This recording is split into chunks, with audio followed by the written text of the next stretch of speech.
Vamos lá? Amigos do blog do São Paulo, hoje o nosso convidado, o nosso entrevistado é um torcedor mais do que ilustre. A gente vai conversar com o senhor Paulo Plané Buarque, advogado, jornalista e sócio número 20 do São Paulo Futebol Clube. Tudo bom, seu Paulo? Primeiro quero agradecer a vocês esta oportunidade única de poder entrar em contato direto com os torcedores do São Paulo através dessa iniciativa brilhante de vocês, que certamente permite a um grande número de aficionados do São Paulo ter conhecimento de certos detalhes, de certas curiosidades relacionadas com a vida deste clube, que é o nosso clube amado e nas circunstâncias mais diversas. Uns por descendência, outros pelo primeiro impacto, outros simplesmente pelas cores, enfim, há toda uma série de circunstâncias que tornam alguém torcedor de algum clube. Da mesma maneira, em relação ao Corinthians, ao Palmeiras, que era o Palestra Itália. Então, o que era o Palestra Itália? Era a colônia italiana que, radicada em grande número em São Paulo, tinha um clube que expressava a sua, vamos dizer assim, intimidade nacionalista. O próprio Corinthians, se vocês verificarem as origens do Corinthians, há uma curiosidade fantástica. O Corinthians foi... Por que chama Corinthians? Corinthians é uma palavra inglesa.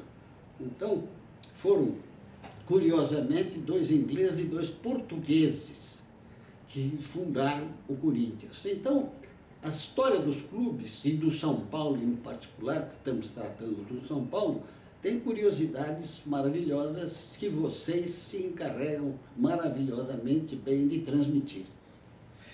Seu Paulo, primeiramente, obrigado, né, por nos conceder o espaço, por nos receber na sua casa, essa bela casa com essa vista maravilhosa aqui da cidade de São Paulo. Queria saber do senhor, a sua história tão rica no São Paulo, como que se iniciou? O senhor foi sócio, né, nos primórdios aí, como que iniciou assim essa bela história que o senhor tem? A história de cada um de nós tem uma história em relação ao clube que ama, ao clube ao qual se dedica, do qual é sócio, torcedor. Eu fui um menino sem pai. Meus pais se separaram quando eu tinha meses de idade, então, pelas razões que hão de compreender os que estão nos vendo, eu tive que começar a trabalhar muito cedo. E muito cedo mesmo fui fazer envelopes e depois transportar os envelopes das adquirentes da Casa Leon Fabril, em plena cidade de São Paulo, bem no centro da cidade de São Paulo, onde eu trabalhava como fazia pacotes. Não tenho por que envergonhar, absolutamente, pelo contrário, eu tenho muito orgulho de ter conseguido superar as dificuldades que eram inerentes a uma pessoa bastante pobre para chegar até onde eu cheguei. Não a riqueza material, mas a riqueza espiritual. E, em particular, esse detalhe que é muito significativo, porque eu morava numa pensão, trabalhava, e um belo dia fui convidado por um companheiro de pensão a assistir um jogo de futebol. E eu fui assistir o jogo de futebol, era o São Paulo, fiquei São Paulino, porque cada um de nós fica São Paulino ou por tradição familiar, ou por uma primeira partida que veja, ou simplesmente por simpatia das cores. Então, cada um tem a sua história para contar, a minha é essa, de pouca significação, mas de qualquer maneira, dela eu muito me orgulho. Ótimo. De quando o senhor lá fez a sua carteirinha de sócio, começou a torcer, foi ao jogo, até hoje, existe algum período, algum ano que o senhor acha mais marcante? Bom, é claro que a história do São Paulo, ela é toda ela marcada por momentos grandiosos. Eu tive a felicidade, por exemplo, de estar presente na conquista de um campeonato mundial de futebol. Isto é um momento raro, mas muito emotivo e inesquecível, porque a fotografia está ali.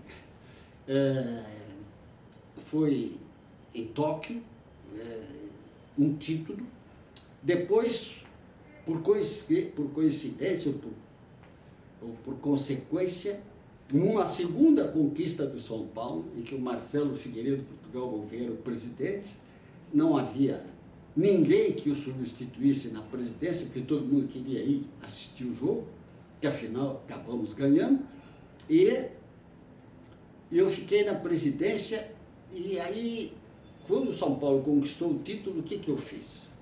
Eu cuidei de organizar aquilo que até então nunca se fizera, ou seja, programei um caminhão de transporte humano muito bonito, onde foram colocados todos os jogadores a céu aberto, e do aeroporto lá dos confins do Judas, lá, como é longe o nosso aeroporto, em Guarulhos, nós viemos nesse caminhão, cuja fotografia está ali, que depois você pode focalizar, e seguidos por mais de 150 veículos, paralisamos a cidade de São Paulo, que eu fiz questão de que a caravana entrasse pela Brigadeiro Tobias, depois entramos na Avenida Ipiranga, atravessamos a Praça da República, passamos pela Praça da República, entramos pelo viaduto do Chá, paramos na sede da prefeitura, obrigamos o prefeito a descer, e o prefeito, apesar de palmeirense, porque era o José Serra, teve que fazer um belo discurso elogiando o São Paulo Futebol Clube.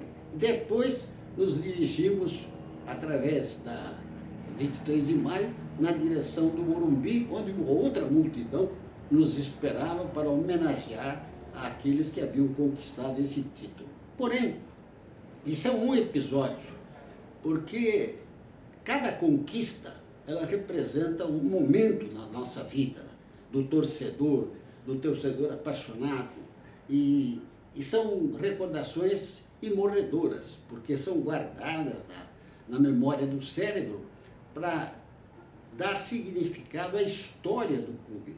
Porque o clube de futebol, embora hoje em dia existam certas importantes inovações, que é, por exemplo, a construção dos estádios, e o São Paulo também, diga-se de passagem, é o inovador, porque é o único clube do mundo que é dono do seu próprio estádio, construído com seus próprios recursos, sem nenhum recurso de governo nenhum. É o São Paulo Futebol Clube, é o estádio do Morumbi, que, não sei por que razões, muito tristemente, foi excluído de ser sede de jogos da Copa do Mundo, o que é uma lástima, porque é um estádio maravilhoso, que comporta 90 mil pessoas tranquilamente e que poderia, sim, ser sede de uma das partidas do próximo Campeonato Mundial de Futebol. Porém, também é preciso recordar como esse estádio foi construído.